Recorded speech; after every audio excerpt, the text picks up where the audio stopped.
this one, the two A's and the arrow between it. If we change this to 24, a little more, 48, you see the height of the line will reduce a bit. So say we want it like this.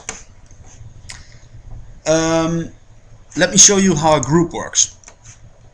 This is the create a new layer button. See, it creates layers. You can scroll here. You can select multiple layers by holding shift down and clicking, or control, just like in Windows. And we can drag it all to the little trash bin here to delete it. Let me show you how a group works and what's the essential of a group. Perhaps a bit too fast. First we click on the create a new group icon. It's a little directory icon you can click. It's automatically assigned to a name, which is group 1. We're gonna double click on that and we're gonna name this group menu. And we're gonna drag these menu layer on it so it is inside the menu group. And also the welcome, about me, contact, we're gonna rename this to pages. And we also gonna place this in a menu group. See, you can toggle the visibility by clicking on arrow, which is pretty neat because say you want to you're working with something and you want to check or uncheck the menu. It's easier to work with this, and if you got a document with hundreds of layers or tens of layers, you can easily toggle visibility mode of groups and finding the right content which you want to edit.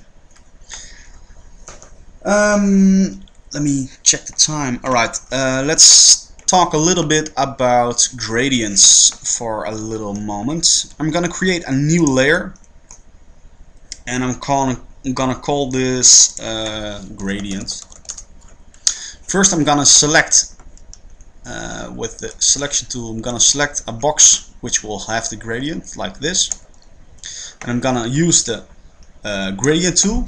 Note that if you click on one of these icons in the toolbar, if you hold the mouse down, it will show you a sub menu. So say we want the paint bucket tool. If we click, nothing happens, but if you hold it down, we can select the paint bucket tool. And you're gonna use the gradient tool. You can click on this here to change the gradient type. You have several gradient types and you can define your own, but for the hell of it, we just use this first one.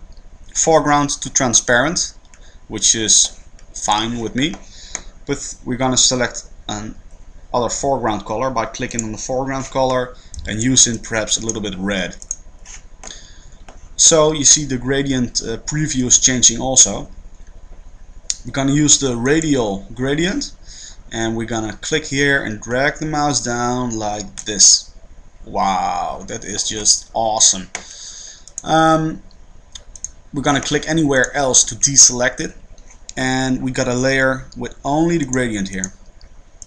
You can change the opacity of a layer by clicking here on opacity and sliding it down, or you can directly click and slide it up and down.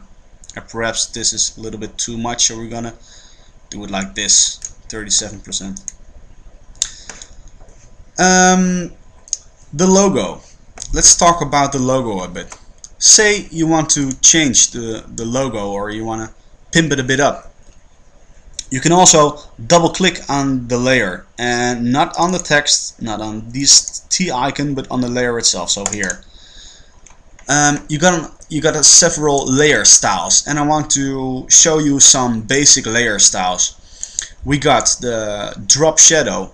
If you check this box, you automatically get a drop shadow, and you can change the angle or change the opacity, change the color, and so on.